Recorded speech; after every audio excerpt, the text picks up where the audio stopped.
So, good day, ma'am, and good day to our blackmates. So, today, we're going to discuss Module 3, Administration of Aerosolized Agents. So, this is one of the crucial na pag-aaralan natin dito sa pharmacology as one of the future respiratory therapies. So, syempre, aerosol means air.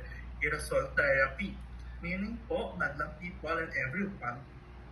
This is a very crucial po sa atin na future respiratory therapist because may encounter po natin ito in our clinical setting.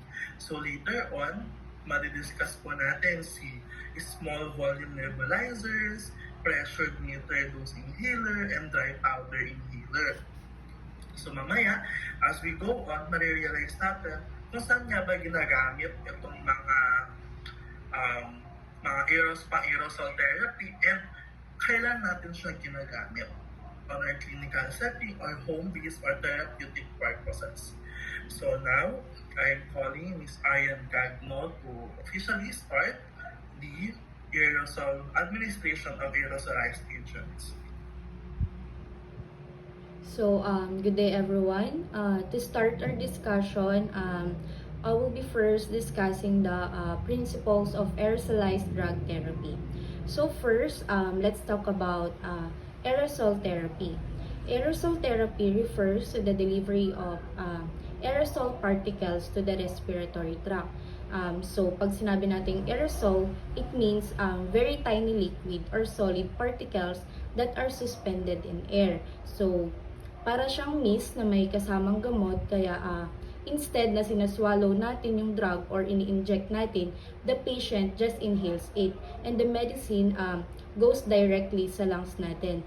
And this is very useful, especially sa mga patient natin na may asthma, COPD, or other lung diseases. Next naman is the uses of aerosol therapy. At present, there are three main uses of aerosol therapy in respiratory care. The first use is humidification of dry inspired gases. So sometimes, especially sa mga hospitalized patients natin, the air or yung oxygen na ini-inhale nila is dry. And this can cause irritation sa kanilang airways. So we use bland aerosol to add moisture. The second use is mobilization and clearance of respiratory secretions. This naman is includes sputum induction. We use aerosol like water, hypertonic saline, or hypotonic saline to help loosen thick secretion. So basically dito, tinutulungan itong lumabnaw or malusaw yung plema para mas madaling malabas ng patient natin. And the third use is the delivery of aerosolized drug to the respiratory tract. So in simple words naman, this means the drug is delivered directly to where it is needed, which is sa lungs natin. So next slide po. So what is an aerosol? An aerosol is defined as a suspension of liquid or solid particles in a carrier gas. The particle size can range from 0.001 to 100 micrometers. But for pulmonary application, the ideal particle size range is 1 to 10 micrometers. So, bakit nga ba why particle size is so important? Kasi if the particles are too large, they will deposit in the mouth or sa ating upper airway and will not reach the lungs. If the particles naman are too small, they might be exhaled and will not stay sa ating lungs. So, kailangan sakto lang yung size. And the most effective particles are usually less than 5 micrometers because they can reach yung lower respiratory tract natin. Next is the important properties of aerosols.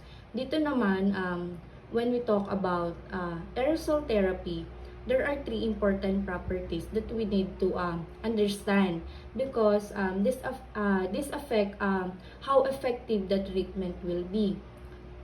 The first property is stability. Stability means how long the aerosol particles can stay suspended in the air. And if the particles fall too quickly or mabilis siyang mahulog, hindi na sila maabot ng patient natin during inhalation. So, sayang naman yung gamot. And the second property is yung penetration. This refers to how deep the particles can travel inside the lungs. The deeper the penetration, mas better yung chance na ma-reach ng drug yung lower airways natin where it is usually needed naman. The third property is the deposition. Deposition is the process where aerosol particles stop moving and nag-stay sa lungs natin. This is very important because deposition is how the drug actually stays sa lungs natin and produces its therapeutic effect. Kaya kung walang deposition, edi syempre wala din magiging effect yung gamot sa atin. So, next slide po.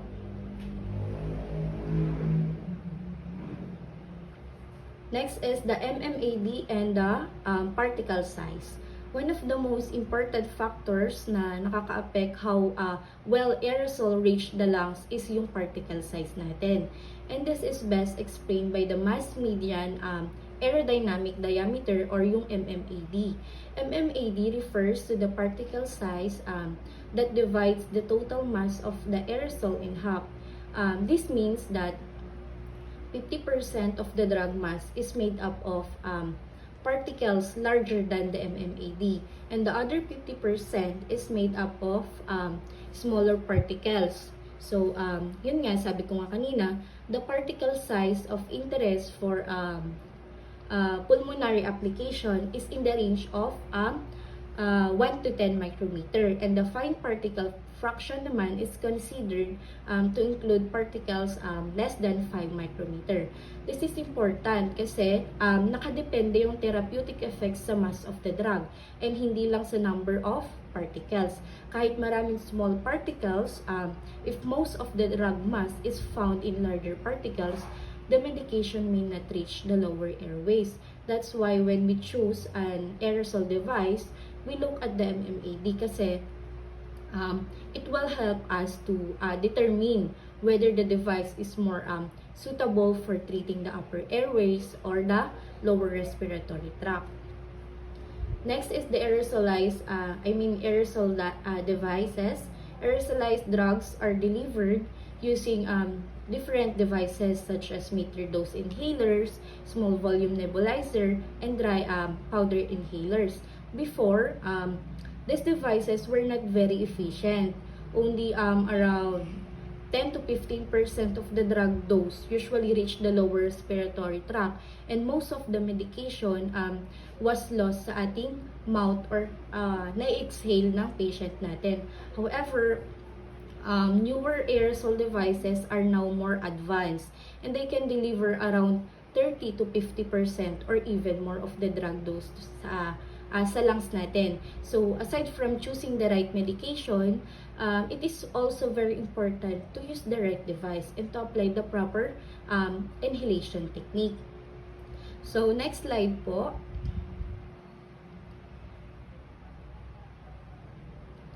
Next is the advantages and disadvantages of aerosol drug therapy.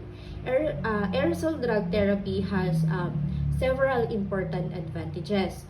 One major benefit is its rapid onset of action because the medication is na-deliver nga direct sa lungs natin where it is immediately needed. This makes it especially useful for condition tulad ng asthma and COPD. It also allows for targeted treatment, meaning the drug acts mainly on the respiratory system rather than the whole body or sa buong katawan natin. And because of this localized delivery, the smaller doses are required compared sa oral or injectable medication, which help nare-reduce yung systemic side effect naman. Another advantage then is that inhaled therapy is non-invasive, so painless siya and generally convenient, improving patient comfort and compliance. Pero despite these benefits, Aerosol drug therapy also has several disadvantages. The amount of drug that actually reaches the lungs can vary depending on factors such as the patient breathing pattern, yung lung condition, and the type of delivery device used. Those delivery is not always consistent, which may affect treatment effectiveness naman. And some patients, especially sa mga syempre sa mga bata and matatanda, may have difficulty coordinating inhalation dun sa ating device. In addition to that, improper technique due to lack of patient education or insufficient training of healthcare provider can lead to poor drug delivery and reduced therapeutic outcomes. So, next slide po.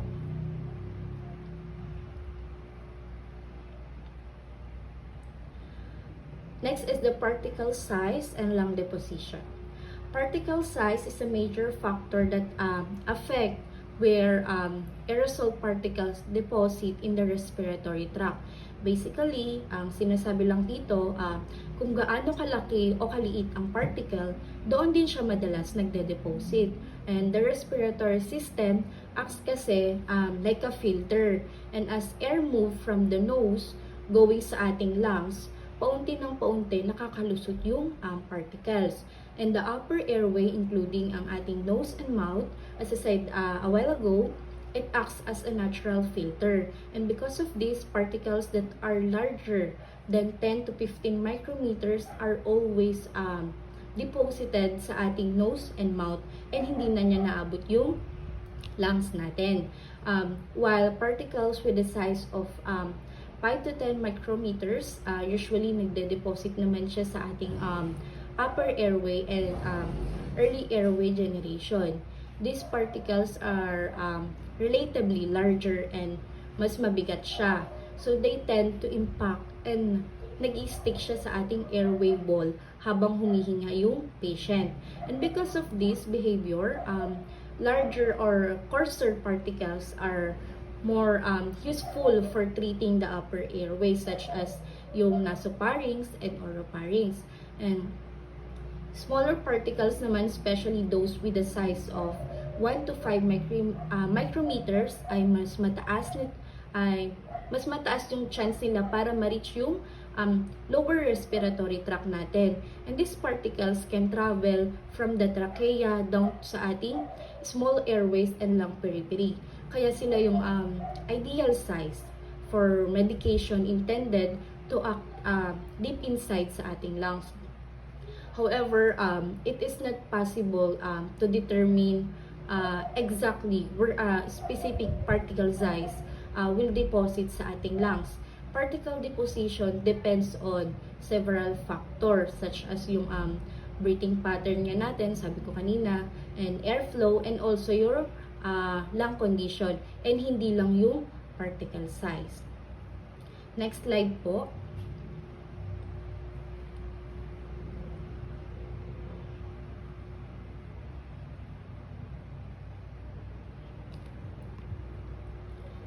Yan.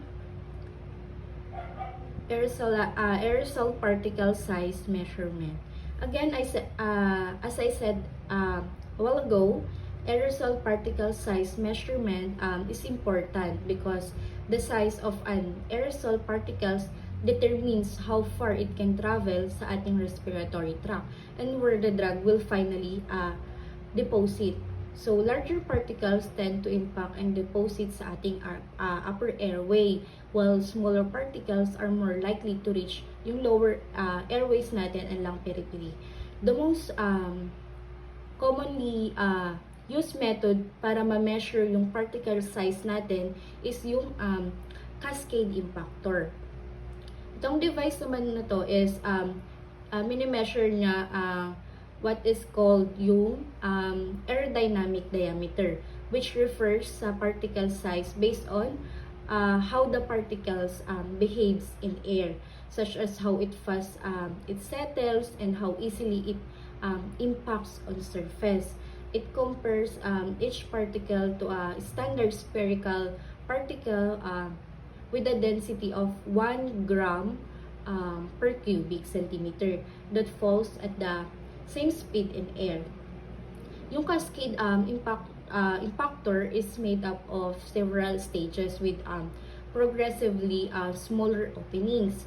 A constant airflow pulls the aerosol through these stages, and large and heavy particles cannot follow yung airflow and impact on the early stages. While yung smaller naman and mas magaan na particles, nag-i-stay siya longer and move later sa later stages naman. Or dun sa tinatawag natin sa final filter. After collection, the amount of aerosol on each stages is measured most accurately using high performance liquid chromatography or the HPLC, since each stage corresponds to a known particle size, and the distribution of aerodynamic diameters can be calculated. So next slide po.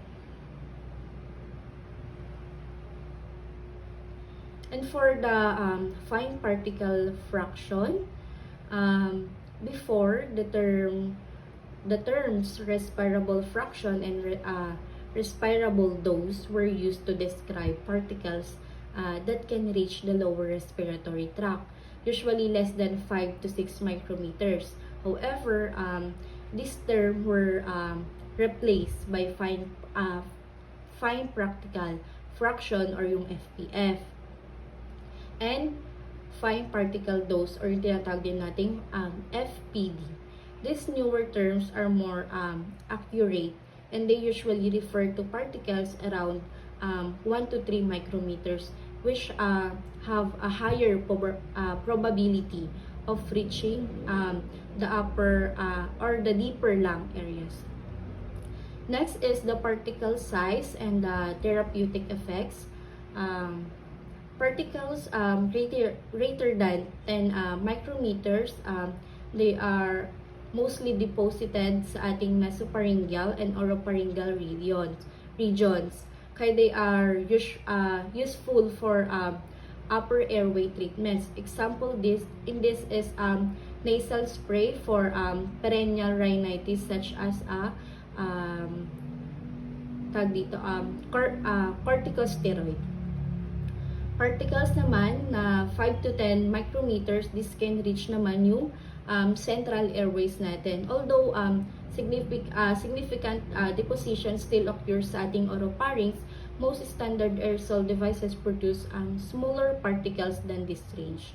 Particles to 5 micrometers, as particle size decrease below 5 micrometers, deposition shifts to the lower respiratory tract, including yung large airway natin down to the periphery.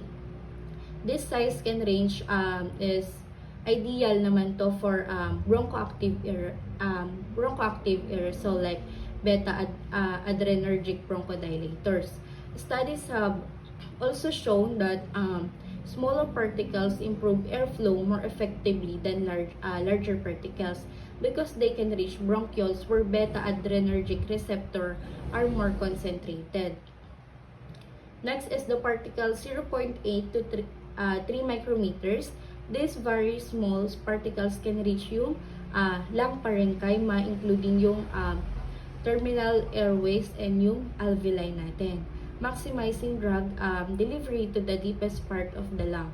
For example, on MMAD of 1 to 2 micrometer is recommended for anti-infective drugs like pentamidine to reduce yung irritation sa ating larger airway, and para ma-ensure din yung intra-alveolar deposition. The newer MDIs produce even finer particles, and it's improving delivery to peripheral lungs. Next po.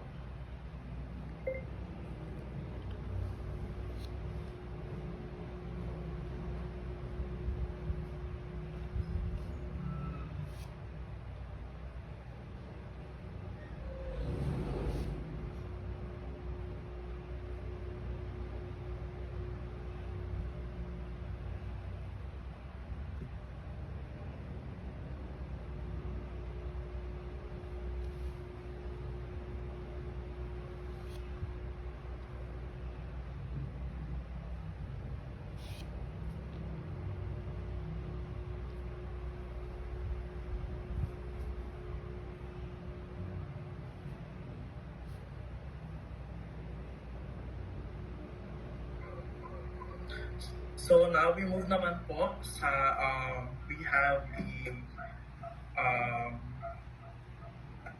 deposition. So sabi kanina ni Aryan, ang deposition po yung process where particles can be inhaled air is mag-i-stick po siya sa ating respiratory tract instead of being exhaled po. So meaning sa respiratory care, deposition means po yung mga aerosol particle na in-inhale po natin from our nebulizer, PMDI or DPI or placed na po sa ating mga airway wall or lung tissue. So doon na po gagawin yung work niya, yung drugs na carry ng aerosol. Meaning, doon pagka-stick po ni aerosol particle po natin, doon na po siya mag-work as a drug. So once we inhale our aerosol devices, nag-inhale na po tayo doon, magkakaroon po siya mamaya, pag-uusapan po natin yung mechanisms of deposition. Papasok na po siya sa ating respiratory tract, mag-i-stick po siya kung saan po siya dapat mag-stick, at doon po na gagawin yung work po niya. Okay? So, sabi naman natin, bakit kailangan mag-deposit no aerosol? So, deposition allows the medicine to open airways, reduce inflammation, or its secretions. If the medicine did not deposit, it would just be exhaled and wasted.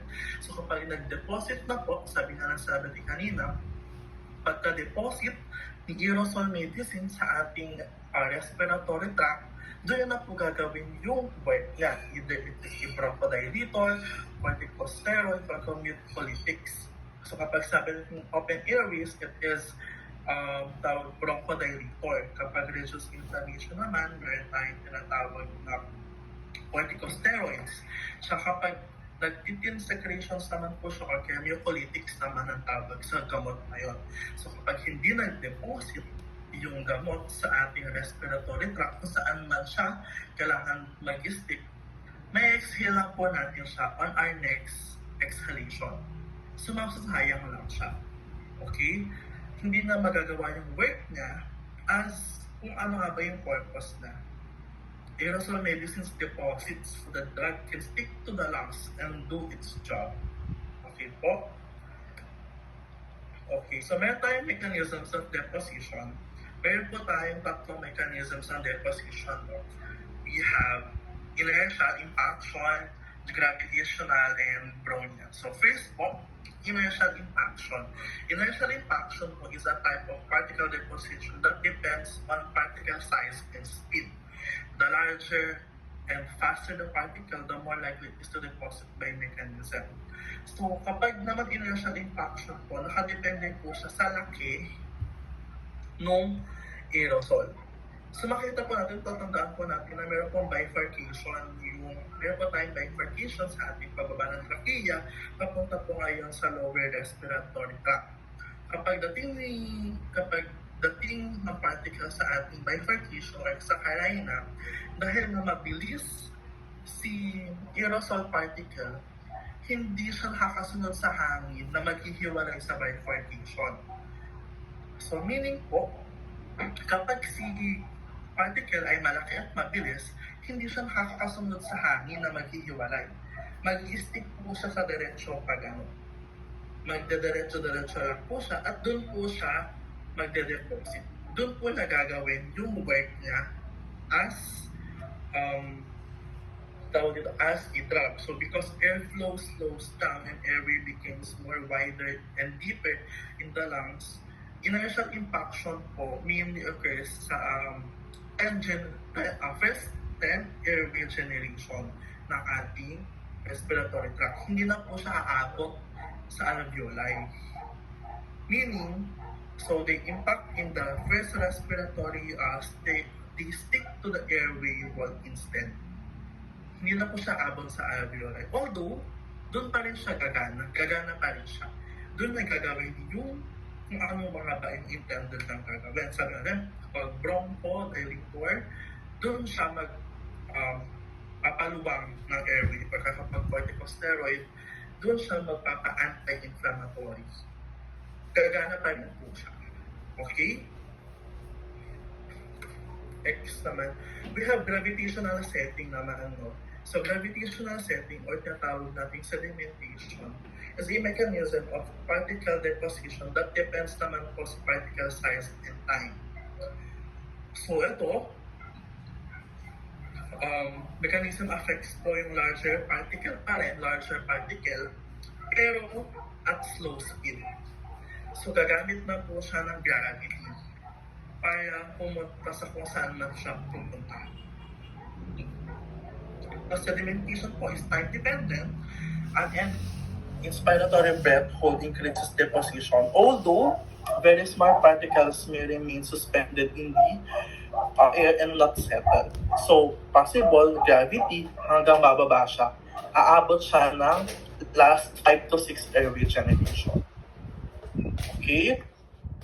So, as inhaled particles travel deeper into the lungs and escape po, yung una nating deposition, yung inertial impaction in the upper airway, kapag nakasurvive sila doon, airflow becomes slower and less turbulent. So, doon na po mangyayari si gravitational setting. Didikit na po siya sa lower. Okay? Next naman po. Diffusion. So, diffusion naman po is a deposition mechanism that affects very small particles. So, kung kanina, we have yung mga malalaki, large particle, the inertial impaction, and the gravitational. Ito naman po yung mga small particle. These particles move in a random motion caused by collision with gas molecules. And their position depends on time rather than airflow or gravity. So because normal breathing po is short, no, maikli lang yung inhale exhale natin, many tiny particles suspended or are exhaled, making diffusion less important for therapeutic aerosol deposition despite occurring mainly deeply in the lungs. So ito naman po, marami aerosol yung mga nasususpend in the air pag so mga small na pag medyo baba na, marami na air, mga small particles, suspend na lang po sila sa air and they do not have enough time po para mag-deposit. After po, kung hindi sila makapag-deposit sa tamang pupuntahan nila, na-exhale lang po sila. Okay? So itong diffusion, itong therapeutic aerosol po na ganito, na delivery, it's very limited. Okay? Ito po siya. So makikita po natin dito, kung the bigger the particle, hindi naman po super big. Kasi nga, sabi nga kanina ni Arian, kapag super laki po ng particle ng aerosol, matatrap na po agad siya sa either nose or sa mouth po natin. So mayroon lang po yung effect ng large particle, mas susceptible po siya sa gravity. Meaning, mas kaya po niyang mag-deposit. Mas kaya na po dumikit sa ating respiratory tract at magawa yung trabaho niya. Meanwhile naman po sa B, makita po natin dito, the smaller the particle is, mas susceptible naman po siya sa diffusion. Marami na pong kakapit dyan na iba't ibang molecules, iba't ibang gases, at at the end, i-exhale lang po natin siya. Okay po? So again, meron po tayong tatlong type na mechanism of deposition, inertial impaction, gravitational, and diffusion. So ayan, pupunta na tayo sa nebulizer. So ito, marami tayong different types. May mga large volume nebulizer tayo and small volume. So ngayon, pag-usapan natin yung small volume nebulizer. So a small volume nebulizer is a device that turns liquid medicine into a fine mist so it can be inhaled to the lungs. It works by using compressed gas, a compressor, or an electric power source to break the liquid into tiny particles. So sabi natin kanina, so sabi dito, may mga nebulizer daw is it tinatransform na yung liquid particle into a fine mist para i-inhale na lang natin siya at doon siya magde-deposit. Doon na siya mababa sa ating respiratory tract and magde-deposit. No? So, it's a very convenient na hindi na siya kailangan na itutusok pa o iinom, ganyan. Hindi na siya painful. We will just inhale and exhale as we used to. Then magkakaroon na po ng difference doon. Gagaling na po. Or yung aerosol drug is mag-work na. In that way, hindi na po siya very convenient na. Okay? So, meron tayong types of small volume nebulizer. A jet or yung pneumatic nebulizer, mesh nebulizer, and ultrasonic nebulizer. So, first, a jet pneumatic nebulizer. Jet pneumatic nebulizer po is a gas-powered small reservoir aerosol device that converts liquid medication into an inhalable mist. It is also called handheld at draft or unit dose nebulizer and is commonly used in clinical setting. So makita natin dito guys, no? Itong jet pneumatic, yung mga madalas natin makita yung sa mga hospital, yung sir, igaganyan po natin, mag-nebulizer lang po tayo ha. O either ipapasubo or kaya ipapasuot yung mask o kaya ipapaganyan lang, papahawak. So yun yung mga jet pneumatic nebulizer natin. So ito, tinatransform niya yung mga liquid into mist. No? So, dito sa jet nebulizer, may tawag na baffles. So, these baffles plays an important role in controlling particle size. So, small particle nga, yung sinabi natin, small particles are carried out in the nebulizer, inhaled by the patient. So, mga small particle, may inhale natin siya. While yung mga large particle, kapag nag-baffle, mababak siya sa nebulizer or sa reservoir, tapos nebulize ulit. In this case, para iliit yung mga large particle, babalik sa reservoir, pwede natin ulit siya ma-inhale, pero maliliit na siya. Okay? So, meron tayong mga categories ng jet nebulizer. So, jet nebulizer with reservoir tube. So, ito po yung mga jet nebulizer na may mahabang reservoir tube sa gilid. Makikita niyo po siya, di ba, kapag sinubo po natin si jet nebulizer, meron po siyang reservoir tube dito. Okay. So, yun po, open po yun. Open yung reservoir tube. So, while that kind of jet nebulizer po reduces aerosol loss, hindi na po natin prevent na magkaroon ng contamination ng ambient air. Kasi na po, open siya. May mapapasok na po any air doon. Meaning, considered inefficient with only 10 to 20% of the emitted dose actually reaching the patient lungs. Yung gamot, 10 to 20 na lang po yung nare-receive nating gamot. Although may na-inhale pa rin tayo, pero hindi na pure na gamot. May ibang air na offset, may ibang air na po nakasama doon. Okay? So, ito po siya. Makita po natin dito sa ating slide. Ito po dito po, sa part dito. Ayan. Dito po, ito po. Diyan po yung sinusubo ng pasyente. Tapos ito po yung reservoir tube. 6 meters po. No, mga 6 meters yung haba. So, bukas po itong part dito. So, kapag nag-inhale si patient mula dito, ito yung nebulizer. Andyan yung liquid aerosol. Diyan mapupunta yung reservoir, then babalik dito. Then saka po pwede ulit siya ma-inhale. Okay? So, jet nebulizer po, with the reservoir tube, mostly ginagamit siya sa mga patients na may obstructive and inflammatory airway disease. Tulad ng asthma, ito yung asthma, COPD, acute bronchospasm, saka bronchiolitis sa mga infant. So pag tingnan mo sa age, no, pwede lang to sa mga pasyente natin na infants and young children, at may mga hindi kaya mag-coordinate ng inhalation, so yan. Pwede rin yung adults, And of course, sa mga elderly patient na nahihirapang gumamit ng inhaler. Okay?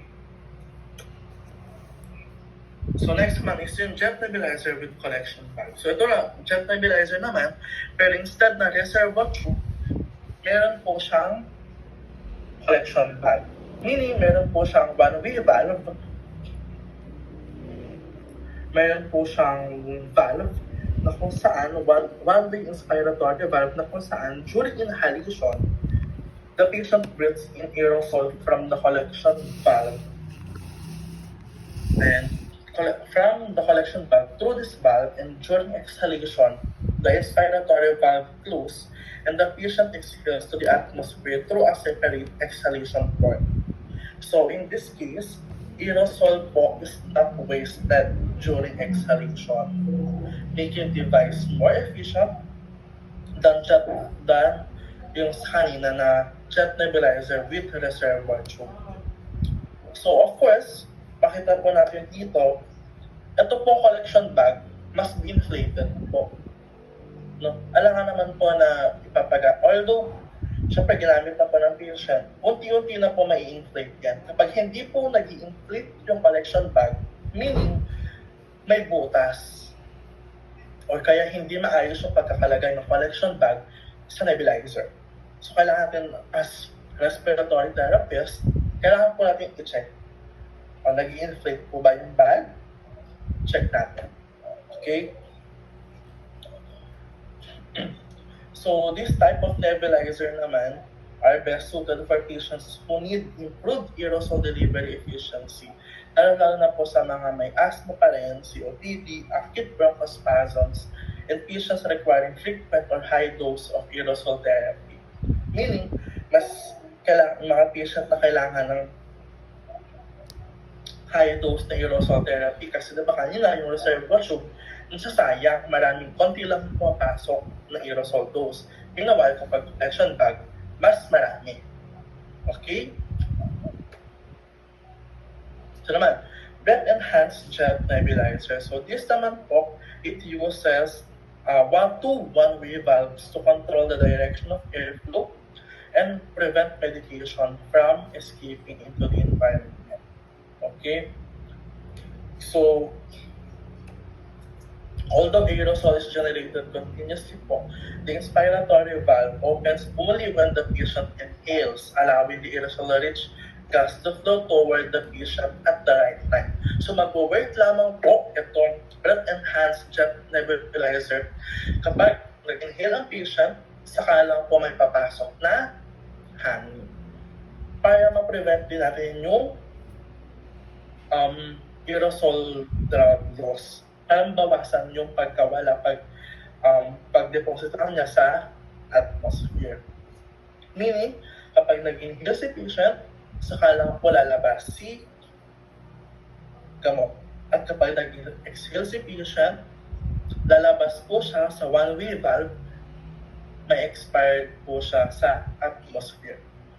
While the aerosol remains contained in the nebulizer reservoir, instead being wasted po. Okay po. So ito po yun. Nakita po natin dito yung breath-enhanced jet nebulizer. Ayan. So breath-enhanced jet nebulizer are especially useful for patients with asthma, COPD, bronchospasms, patients requiring repeated or long-term aerosol therapy. So for age range naman po, either older children, adult, elderly patient. So ito, patients need to be able to breathe through a mouthpiece and generate enough inspiratory flow po to inspire the valve. So mga infant, baka hindi po sila maka-inhale, magkaroon ng enough inspiratory flow. Hindi rin mag-open yung valve. Hindi rin ma-deliver yung gamot. So for older children, adults, and for elderly patient na kaya magkaroon ng inspiratory flow. Magkaroon ng mataas na inspiratory flow para ma-inhale yung gamot. Galing. Meron naman tayong breath actuated. So medyo similar din sila nung kanina na breath actuated na tawag dito aerosol only during inspiration because they are designed to increase aerosol drug delivery to patients by reducing loss of medication during expiration. Okay?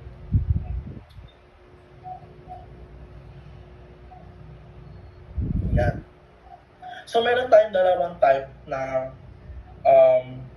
breath actuated. Meron yung manual tsaka yung mechanical. So manual, so ito is kailangan natin ng pump coordination. Kasi tignan nyo. So the manual breath actuated nebulizer, the patient covers the pump of port while inhaling, which activate aerosol production. And kapag nag-exhale naman po, ang pasyente, kailangan tanggalin ang pump. O ayan. Ayan, mas madali po intindihan to. Kapag tinakpan po natin, sumbuba. Nganap ako na example dito. Bawa i-test. Kapag tinakpan po natin si manual breath actuated jet nebulizer, lalabas po yung hangin. Mag-i-expire po si patient. So kapag mag-i-expire si patient, kailangan natin tanggalin yung pump para titigil siya. Para walang loss of medication. Para hindi siya masayang. Pag pindot, inhale po.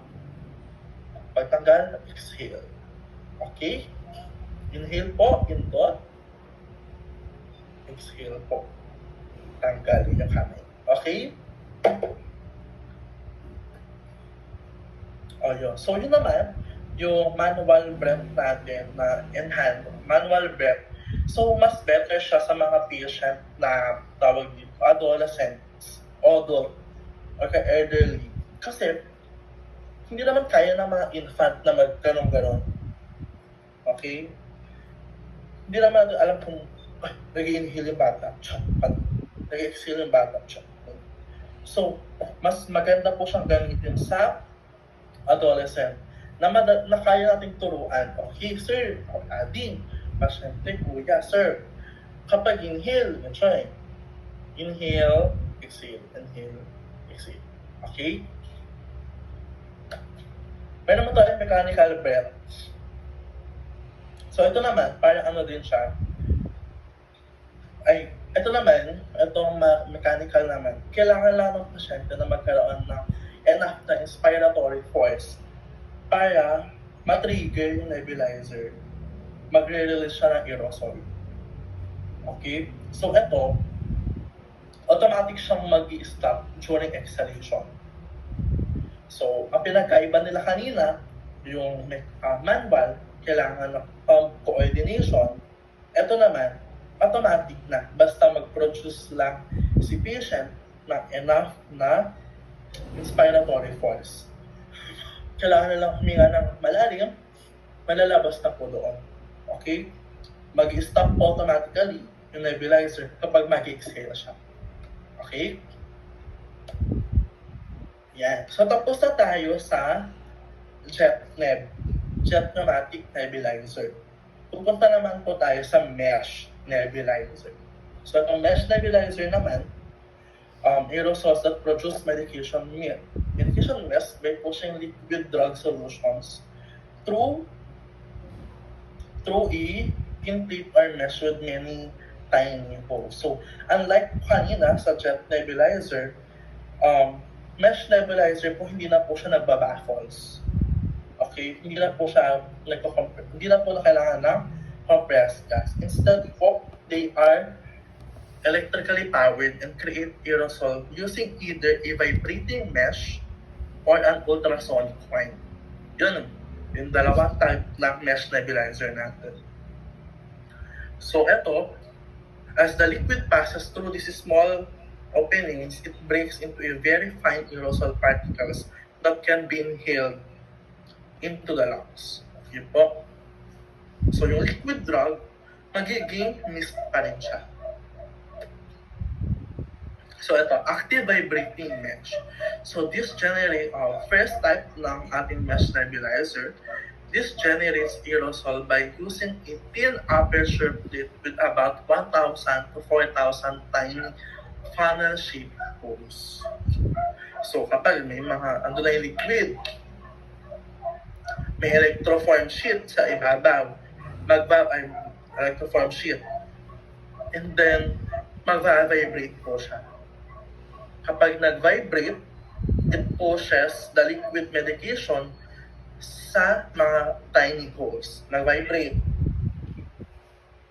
Pag nag-vibrate, itong si liquid, mapupush po siya dun sa mga holes, creating now a fine, uniform aerosol for inhalation. O, ito po siya. Kita po natin dito, ito. Medication for reservoir, cup, valve mouth, fuse, battery. So, nandito po yung vibrating steel aerosol head na. Okay?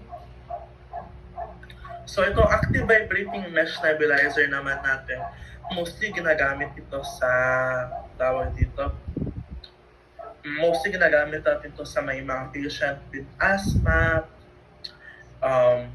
COPD, cystic fibrosis, pulmonary infections requiring inhaled antibiotics, and pulmonary hypertension. So ito ay mostly ginagamit lang din naman to sa mga infants and young children. Mostly pwede siyang gawing mask. No? Pwede siyang mask. Older children, adolescents, adults, and elderly patients. So dahil hindi naman siya kailangan magkaroon ng breathing coordination, very effective na siya sa both pediatric at sa adult patient. Okay po? Diba? Masaya? Meron tayong tawag na passive or mesh nebulizer. So kanina, kung merong ginagamit na vibrating, ito naman po, merong ultrasonic coin na nagpupush sa liquid doon sa mga maliliit na butas, creating naman aerosol. So kanina, vibration lang, then mapupush siya sa mga mesh, then magkakaroon ng aerosol. Ito naman, ipupush siya ng ultrasonic coin. Papunta dun sa maliliit na mesh, makikreate ng aerosol. So when a patient inhales the device, injects aerosol at the start of inspiration, and the dose is controlled by a special AAD disc and mid-range chamber, which delivers a present volume of medication from 0.25 to 1.4 milliliter with a residual volume of about 0.1 ml. So, ito po, meron lang din tayong mga tawag dito, tawag dito. Yun. So, ito naman, yung sabi natin kanina, pwede itong passive sa mga, older children and adolescents, adults, and elderly. Of course, sa mga infants. Ayan. So, sabi natin dito, ang passive mesh naman ay ginagamit siya sa mga patients na may precise dose of expensive or critical medication, long-term inhaled therapy such as yung mga patient natin with cystic fibrosis, na kailangan mag-inhale ng antibiotic like tobramycin, the pulmonary arterial hypertension, and severe asthma. Yan. So now we are going to ultrasonic nebulizer. So kanina meron tayong jet neb, meron tayong mesh neb, then we have now yung ultrasonic neb. Okay? So ultrasonic nebulizers are electrically powered devices that create aerosol using piezoelectric principle. So they generate high output mist with particle size that vary depending on the brand. So USN po produced aerosol by using high frequency vibration, but most of the energy is released as heat. Meaning that heat-sensitive po or thermolabile drugs tulad ng proteins, insulin, ganyan, can be damaged or inactive during nebulization. Okay? So, ito, pili lang din yung mga gamot na kaya i-cater ng ultrasonic nebulizer natin. Okay? Kasi nga, possible na magkaroon din ng surface denaturation, cavitation, and pressure. So, na-affect na yung activity ng gamot na i-inhale sana natin. Baka ma-reduce, hindi magiging effective. So, ultrasonic nebulizers are suitable for patients who need efficient and high output aerosol delivery, especially when a large volume of medications are required, such as asthma, COPD, bronchitis or bronchiolitis, and other conditions requiring inhaled medication. Or USA naman can be used by, of course, older children, adolescents, adults, elderly patients. Bakit best? Bakit hindi siya pwede sa infant? Pwede naman siya, unless adapted with mask. Okay? Siyempre, mainit siya. The caution is needed for medication sensitive to heat. So baka mamaya mapaso si baby ko, no? So bad. Although, hindi naman ba? Hindi lang siya, unless mask na, tapos dapat naka-supervised tayo. Okay? Meron tayong mga nebulizer with specific application, such as nebulizer for pentamidine, and then yung nebulizer for ribavirin. Okay? So, pag itong nebulizer for pentamidine, meron siyang ano din, inspiratory and expiratory one-way valves. Siyempre, meron siya expiratory filter. Okay? Inspiratory valve allows the patient to inhale the medication, while the expiratory valve and filter direct and exhaled air away from the nebulizer and trap the medicine. Okay? So this type of nebulizer is useful for patients na immunocompromised conditions with HIV or AIDS, or prevention or treatment of pneumocystis jirovecii pneumonia. Tapos tingnan naman ang pangalan.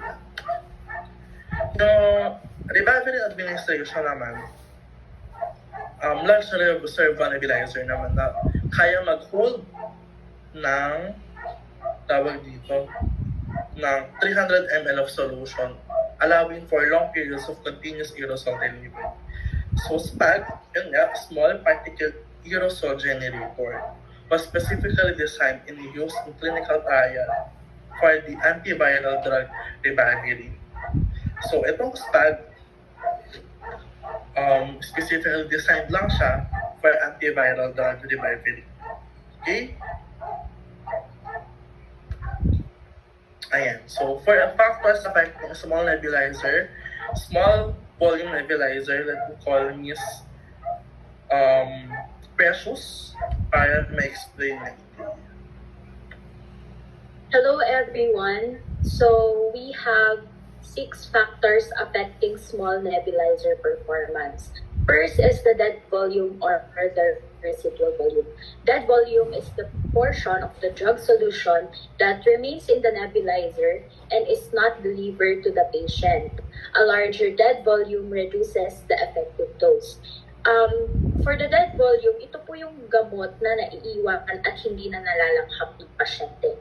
Second po is the filling volume and treatment time.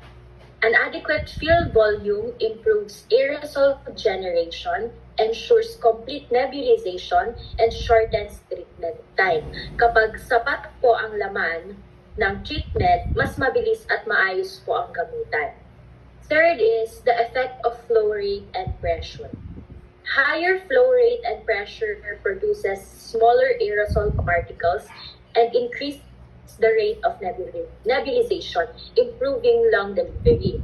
Kapag mahina po yung gamot or kapag kulang ang flow or pressure, hindi po magiging effective yung therapy. Fourth is the type of power gas. The choice of driving gas affects both aerosol output and oxygen delivery. Oxygen is indicated in hypoxic patients while compressed air is used in routine therapy. Pinipili po ang gas na ginagamit tuwing therapy base sa kondisyon ng pasyente. Fifth, we have the device interface. A mouthpiece provides better lung deposition compared to a face mask, which is associated with drug loss due to leakage and facial deposition. Kapag mouthpiece po ang ginamit, mas diretso sa baga ang gamot. And lastly, we have the type of solution. Solution viscosity, surface tension, and concentration affect aerosol generation. Highly viscous or concentrated solutions reduce nebulizer efficiency. Mas mahirap po i-nebulize or gamitin ang nebulizer na malapot ang gamot. Next slide po.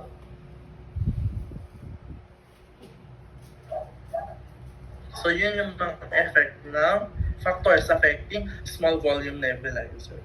So now, let's move to pressurized metered dose inhaler. Sino mga nakakaalam kung ano nga ba ang pressurized metered dose inhaler? Sino? Siyempre tayong tatlo. Okay. So pressurized metered dose inhaler, ito po yung mga commonly aerosol generator prescribed for patients with asthma and chronic obstructive pulmonary disease. Ito po yung mga makikita natin sa mga may asthma na maliit lang na ganyan. Cherry-bells, mga maliit na ganyan. They are small pressurized canisters for oral or nasal inhalation of aerosol drugs and contain multiple doses of accurately metered drug. Okay? Maliliit lang na ganyan. Parang ganito lang siya.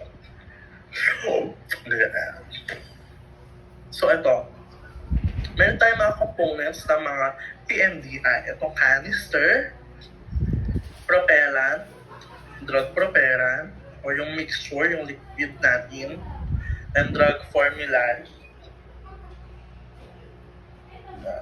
Siya. And then, metering valve, ito yung responsible ng reproducible volume or dose. Okay? Elastomeric valves are responsible for sealing and prevention of drug loss or leakage. So, siya yung nagpre-prevent na matapon itong buong liquid mixture natin. Actuator, syempre lalagyan yung boot. Ayan. And doon yung dose counter. Okay? Then, actuator nozzle.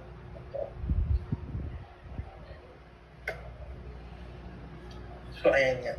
Canister, yung nozzle, closed siya. Actuator, seat, metered dose of drug. Ito. Ayan, makita natin. So, mas maganda kapag meron talaga tayong makita na inhaler para ma-demonstrate talaga natin yung parts. So, wala rin ako kasi I'm not asthmatic. So, meron tayong mga types of PMDI dito. So, una, yung conventional metered dose inhaler. So, ito yung madalas natin nakikita sa mga meron asthmatic nating friend. So, ito, yung meron siya yung press and breathe design. So, kailangan si patient or si asthmatic person, o kaya yung pasyente natin, kapag ipipress na yung nasa ulo, kailangan hihinga rin siya. So, press and inhale at the same time. Bakit at the same time, bakla? Kasi, baka mamaya kapag ginauna si pindot, masasayang hindi papasok si inhaler. Masasayang. Diba? So, kailangan sabay. Ito yung madalas natin nakita sa mga patient na may asthma. Bakla, asan yung mo? Hinihika siya, ina-attack siya, naglalaro kayo ng ML. Hinihika siya. Hinihika sa ML. Basta hinihika siya, tapos naglabas siya ng inhaler. So, yan. Pindot, tapos humihigop siya. Ganyan. Okay? Sabi niya dito, ito, with chronic and acute obstructive airway disease, asthma. They are used to deliver bronchodilator, inhaled corticosteroids, and combination medication. So, deliver bronchodilator, syempre si patient hindi makahinga or kaya may nagkaroon siya na, para obstruction or kaya gano'n, restrictive.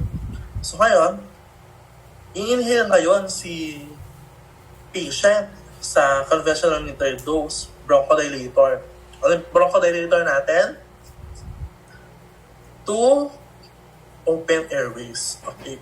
So, kapag si asthma, may gano'n siya, o isa ba, magbibilang lang, may mga hold lang ng mga, I think, 5 seconds para magkaroon ulit ng next na inhalation. Mag-inhale ka ulit doon. Basta sabay si thumb at ipagpindot mo sa paghinga mo. Okay? Next naman, meron naman tayong si breath-actuated. Si breath-actuated, hindi na kailangan ng press.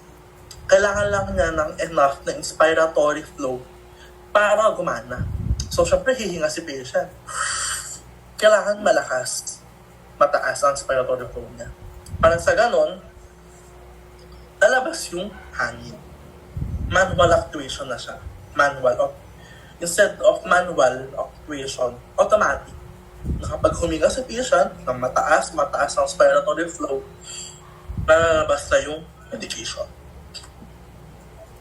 Ginagamit din siya sa may asthma, COPD, exercise-induced bronchospasms, mild to moderate acute bronchospasms. They are mainly used to deliver bronchodilator.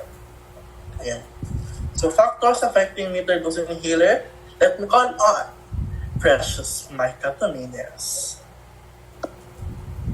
So ngayon naman po, we have 8 factors affecting metered dose inhaler performance.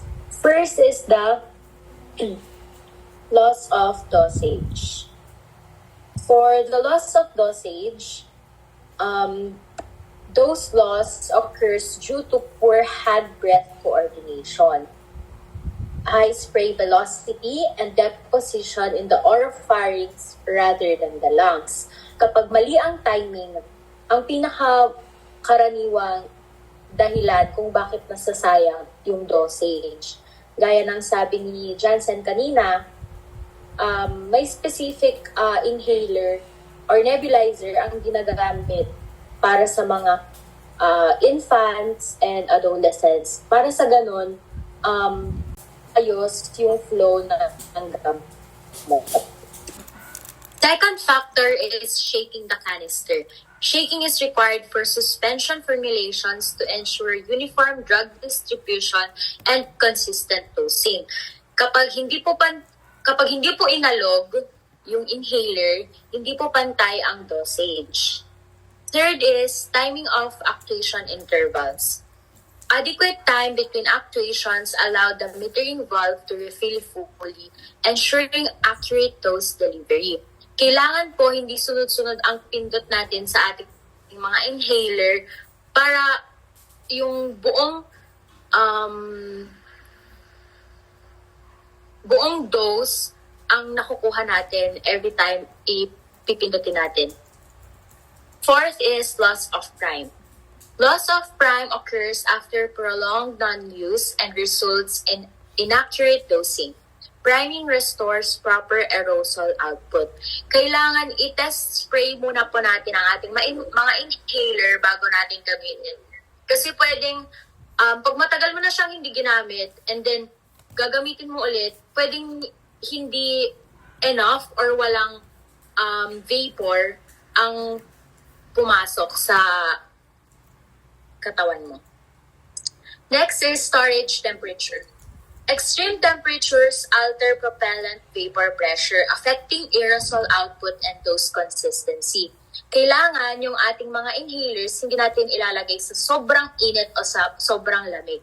Kailangan sa room temperature lang natin siya i-keep. Sixth is nozzle size and cleanliness. Nozzle obstruction or contamination alters the spray pattern and reduces delivered dose. Kailangan linisan natin palagi ang nozzle. Kasi kapag may nakabara, pwedeng hindi yung required dose ang makuha mo. Seventh, we have the breathing technique. Slow, deep inhalation with proper coordination maximizes lung deposition and therapeutic effect. Kailangan iwasan natin yung mabilis na paglanghap. Like, ganun. Kailangan hindi ganun. Kailangan slow lang and deep inhalation. And lastly, patient characteristics. Age, coordination, lung capacity, and cognitive ability significantly influence correct inhaler use and treatment effectiveness. Hindi lahat ng pasyente ay gayang gumamit ng metered dose inhaler ng tama. Kaya may iba't ibang types tayo para sa iba't ibang tao. Like for mga bata and for matatanda. Next slide po. Ayan. So, for demonstration, no, ito yung kanina natin sinasabi. So, kapag pressured meter dose inhaler, ito yung conventional, no? Shake before use, breathe out, exhale muna, and then inhale slowly while pressing the canister. Kapag breath-activated meter dose naman, wag po natin siyang i-shake. Okay? Wag natin siyang i-shake. So, no need to press kasi nga, activated na siya. Kailangan natin mataas na inspiratory flow. Okay? Inhale steadily and deeply. Okay po. Okay. Next naman, we have DPI, dry powder inhaler. So, kanina, kung ang PMDI at nebulizer is mga liquid, ito naman po ang DPI natin, dry powder, capsule. Okay? Naka-powder form po siya. Okay? Powdered form. So, meaning, the main advantage lang nito, need siya na kailangang strong inhalation to work properly. So, most DPI, dry powder inhaler, need ng at least 30 to, na expiratory flow na at least 30 to 90 liter per minute to pull the powder into the lungs. Because of this, syempre, yung mga young children natin or patients with certain respiratory diseases, baka hindi gagana sa kanila kasi nga hindi enough yung airflow na naproproduce nila. Okay? So dito, hand breathing coordination is also not required. So, first, meron tayong unit dose dry powder. Actually, ito yung pinakita ni Sir Kelvin kanina umaga sa patient assessment. Ito siya. Unit dose. Meaning, 1 capsule per dose. Before use, the capsule is placed into the inhaler and pressed, and when the patient inhale, air enters the device and pulls the powder from the capsule into the lungs. So, this is single dose of powdered medication lang. Isa lang siya. So, example nito, yung mga aerolizer natin o kaya handy-haler. So, single dose, meaning 1 capsule per dose, with each capsule containing a measured amount of powdered medication. Unit, isa lang, 1 lang. So, kapag hihinga ka ulit, kailangan pa ulit ng isang capsule. Okay? Yun naman yung pinagkaiba niya ay this type of inhaler is commonly used by patients with chronic respiratory disease such as asthma, COPD, chronic bronchitis, and other chronic airway disease. So ito naman, usually recommended naman to sa mga 6 years old and above. Kasi baka mamaya maybe difficult siya sa mga patient na bata, ganyan, na hindi makapag-generate nga ng enough or strong inspiratory flow. Yun naman yung pinagkaiba nila na multiple unit dose. It contains several individual doses of medication that are pre-measured and sealed in blisters. So ito, meron na siyang mga backup sa loob. Marami na siyang individual doses. Marami na siyang capsule. Okay. During inhalation, the patient's respiratory flow pulls the powdered medication from the blisters and delivered it to the lungs. So, hindi natin siya kailangan ulit mag-refill. Okay? This type of inhaler is commonly used by patients with chronic respiratory disease such as asthma, mild to moderate COPD, tawag dito, chronic airway disease requiring maintenance and inhaled therapy. So kapag when the cover of the device is nakalift, a blister is mechanically being punctured. Okay? So ito naman, generally, parang recommended na siya for it is all and above, suitable for adolescents, adults, and elderly patients with good inhalation agility. That's recommended siya for 6 years old below. Next naman, meron tayong multiple dose dry powder inhaler. So ito naman, kung kanina, na parang marami na siya, like parang maraming tawag dito, extra. Ito naman, multiple dose dry device contains several doses na of powdered medication can deliver medication repeatedly without loading a new capsule each time. Kanina, multiple unit dose. Ito naman, multiple dose. Meaning, marami na siyang capsule sa loob. Marami na siyang several dose tayo nasa loob at hindi na kailangan ulit mag-load pa ulit ng new capsule kapag gagamitin natin siya. So this device are also breath actuated. So coordination between pressing and breathing is not needed. So similar din siya sa kanina. Okay? So but the patient must still inhale with enough force to get the medication into the lungs. Kailangan malakas pa rin. Kailangan malakas pa rin yung tawag dito, yung pag-inhale natin. So, may mga naguguluhan na. Ano nga ba yung pinagkaiba ni multiple unit dose saka ni multiple dose? Kapag si multiple unit dose, each dose is pre-metered in individual blisters. While multiple dose naman, those doses come from a powder reservoir or a strip of blisters. So, how it works, no? Kapag sa multiple unit dose, one blister is punctured or opened per use. Kapag naman sa multiple dose, this device measures a dose automatically when activated. Okay? So, gaano karami yung doses per device? So, kapag multiple unit, several doses lang siya, but used one blisters at a time. Pag multiple dose naman, many doses in one inhaler. So, often 30 to 60 plus yan. Okay? Okay. So, sa multiple dose, syempre, asthma pa rin, mild to moderate,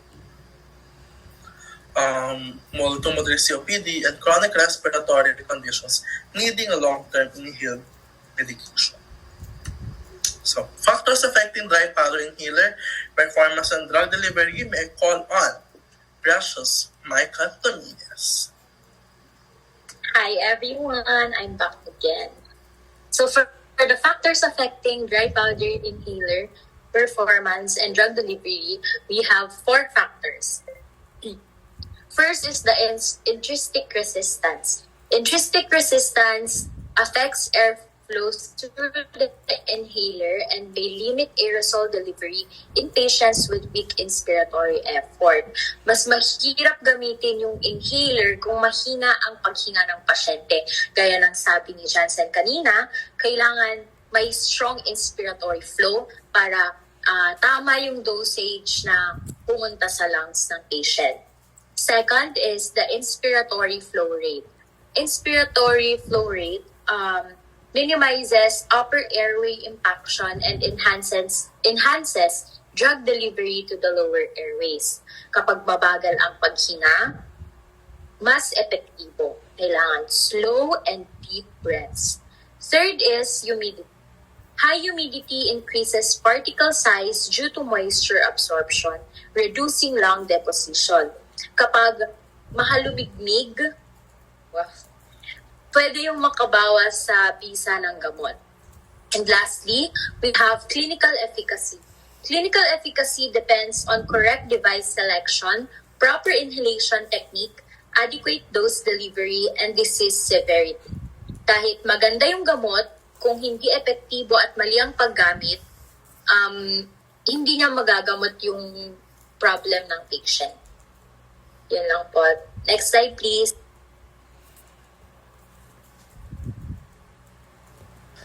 So, ayan, no. So, next naman, next. Naglag siya. Okay, lung deposition. So, balik tayo sa lung deposition. So, tapos na tayo sa small yung volume nebulizer, PMDI, at saka DPI. So, ano nga ba yung main deposition mechanism? Each kind of aerosol device. So, sa SVN, small volume nebulizer, dahil nga either, ano lang siya, parang tumalabas sa mist lang siya, gravitational lang siya, sedimentation. Pero minsan, syempre, kapag nakasubing, may impaction, mabilis. So, ang breathing requirement niya, slow and normal breathing. No? So, next naman ang PMDI.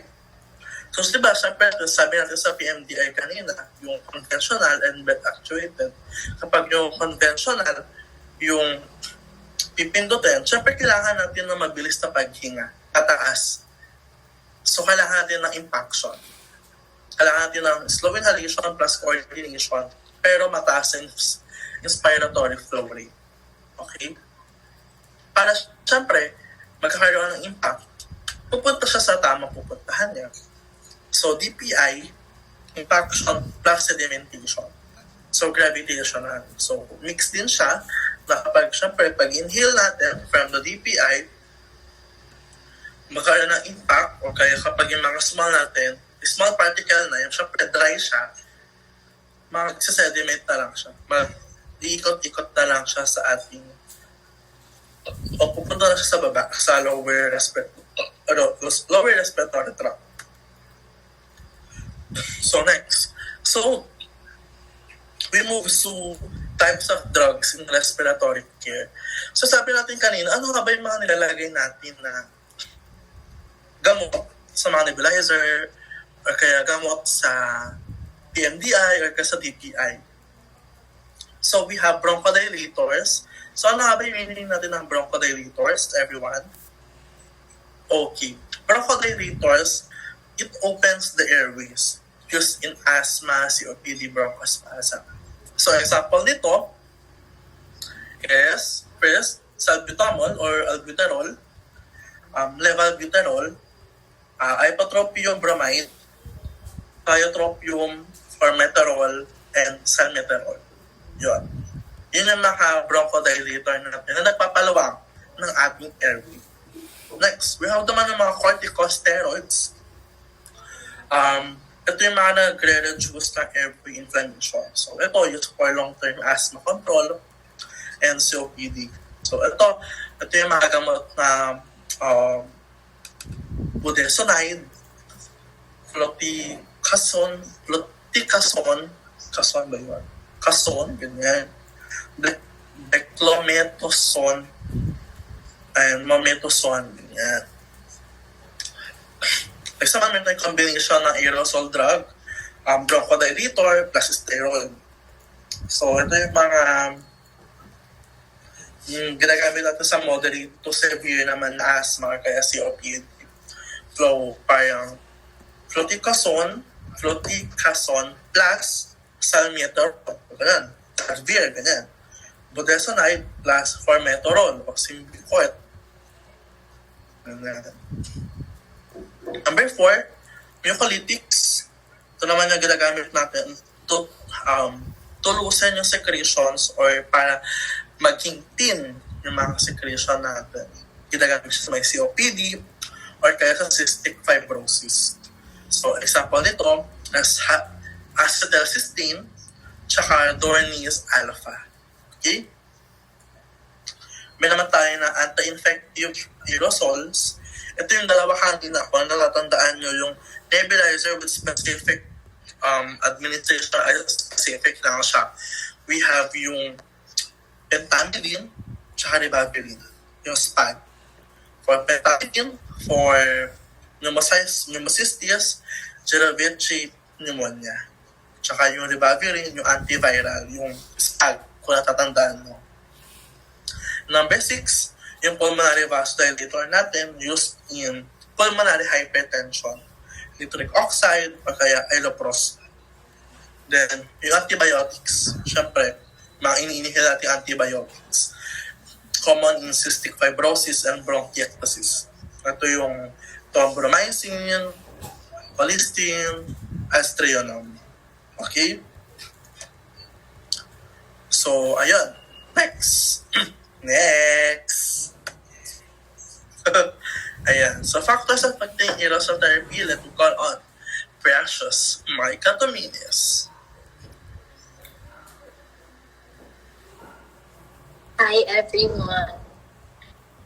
Today we will be discussing the factors affecting aerosol therapy. Pero bago yan, bakit nga ba natin need alamin ito? Bakit ba natin kailangang malaman yung mga factors na nakaka-apekto sa aerosol delivery? Aerosol delivery is affected by multiple factors. Medication effectiveness depends on how much drug reaches the lungs. Kapag na-optimize yung mga factors na ito, lung deposition increases and treatment becomes effective.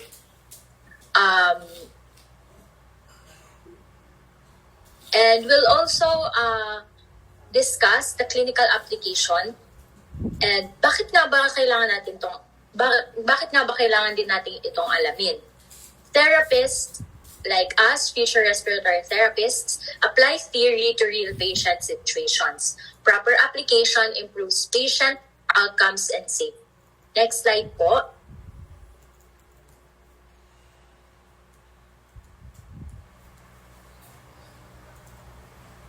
Before we move on, baka nakalimutan na ng lahat. Ulitin muna natin, balikan natin kung ano nga ba ang aerosol therapy. Aerosol therapy delivers medication as fine particles. Yung small particles na to can be inhaled into the respiratory tracts. This allows medication to reach the targeted lung areas. Sa aerosol therapy, medication is delivered directly to the lungs na nag-i-increase ng speed of action. Kapag gumamit tayo ng aerosol therapy, mas effective ito at mas konti ang side effects. Next slide, please. First factor is the particle size.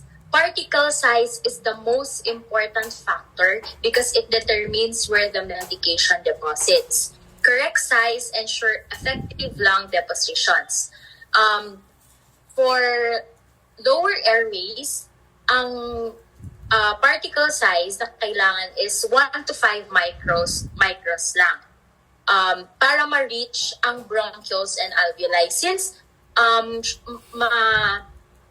maliit lang ito, maliit lang yung bronchioles natin and alveoli. Parang manipis lang siya. Ganon. For the larger particle deposits, sa mouth and throat naman siya na iiwan. Gravity causes them to settle early and reduced medication reaches the lung. For the very, very, very small particles, pwede itong ma-exhaled. Kaya kailangan sakto lang yung particle size. And kung bakit ito yung pinaka-important. Next slide, please. Next is the type of aerosol delivery device. Nebulizers are used for patients with poor coordination. Bakit? Because they do not require timing of inhalation and consistent drug delivery is achieved. However, for the MDIs require coordination. Actuation and inhalation kailangan sabay. Kapag poor coordination, it reduces the drug delivery. For the DPI naman, it requires strong inspiratory flow because the patient's breath disperses the powder. Kapag weak yung inhalation, poor yung delivery ng medication. Next slide, please. Next, we have the breathing pattern and technique. Slow, deep inhalation improves deposition. Kasi kapag slow, it reduces turbulence, kaya more particles reaches the lungs. Next is the breath holding. Breath holding increases effectiveness. It allows time for particles to settle. Mas dumitikit yung gamot sa baga. And rapid breathing reduces delivery. Kaya hindi dapat sobrang bilis. Kasi particles may be deposited early or pwedeng ma-exhale. Kaya less yung therapeutic effect and nasasayang yung gamot. Next slide, please. Fourth factor is airway anatomy and condition.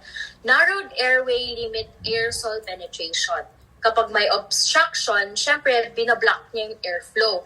And the medication, hindi niya nare-reach yung distal lungs. Hindi makakadaan yung gamot kapag masikip. And mucus build-up reduce drug deposition. Because mucus trap particles, yung mucus kasi sticky siya. And dinidecrease niya yung effectiveness ng gamot kasi natatrap dun yung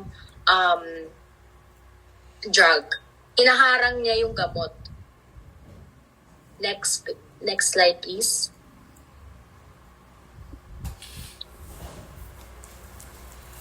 Fifth factor naman is the humidity and gas flow. High humidity increases particle size. Kapag yung moisture, nakakapag-cause siya ng particles to grow. And early deposition occurs. Kapag lumalaki ang particle, hindi na siya umaabot sa baga. Kasi narrow lang yung tubing. And high gas flow, gaya ng sabi ko, it creates turbulence. Turbulence disrupts smooth airflow and reduces lung delivery. Tinatangay lang niya palabas yung gamot. Next slide, please. Next is medication properties. We have the physical and chemical properties of drugs. Viscosity, it affects aerosol formation. Kapag thick yung solutions, mas mahirap siyang i-aerosolize. Kapag mas malalaki yung particles na napoproduce niya. Kaya nang sabi ko kanina, kapag malapot, mahirap makapasok. At kapag malapot, mas mahirap siyang gawing pino. We also have drug stability. Drug stability affects delivery. Some drugs, parang hindi na siya as effective nung iba kapag na-aerosolize. Therefore, re-reduce ang kanyang therapeutic effect. Next slide po.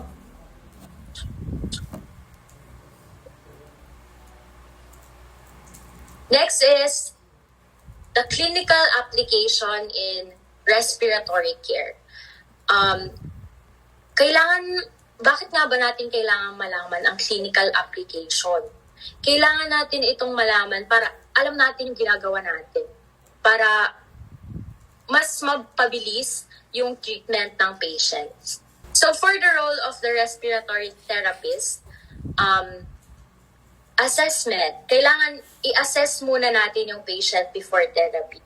Kasi iba't iba yung condition per patient. Hindi pwedeng siya may asthma. Yung isa may same sila ng symptoms pero asthma, iniisip natin asthma din pero hindi naman pala. COPD pala yung meron sa kanya. Kaya kailangan i-assess muna natin yung patient before therapy. And para yung device and drugs are well selected, like para talaga sa kanya. Kasi iba-iba ang kondisyon ng bawat pasyente. Second naman is monitoring. Monitoring ensures safety and effectiveness. Kailangan yung response niya sa therapy, kailangan ini-evaluate yan. What if yung binigay mong drug is hindi pala effective sa kanya, kaya sobrang tagal niyang gumaling. Imbes na 3 weeks, kailangan magaling na siya, pero 2 months na hindi pa rin siya gumagaling. So, kailangan may monitoring. And para magkaroon din ng adjustments to improve outcomes. Kailangan i-monitor ang ating pasyente para masiguradong effective and gumagana ang therapy. So ayan, no, madlang people and barkads. So manalaman natin ngayon yung mga kailangan natin malaman about aerosol agents. And of course, I believe naman na provide naman namin yung mga kailangan natin malaman on how we can ensure that patient receives the right aerosol therapy. May mga small volume nebulizer, PMDI, at DPI. Although alam naman natin na mayroon pang ibang mga devices like for oxygen medical gas therapy, humidity therapy, na kailangan din ng patient. But these are just some of the devices na we can give to our patient na madali lang for therapeutic purposes na pwede nilang magamit in a clinical setting or pwede na home-based setting. Okay po. So now, I would just like to thank also may mga aking mga ka-group mates, okay, Arian Gagno and Precious Nika Tumines. So bigyan naman natin sila ng round of applause. Yeah. So, ayun. So again, this is Module 3, Administration of Aerosolized Agents. Thank you po and thank you so much, ma'am.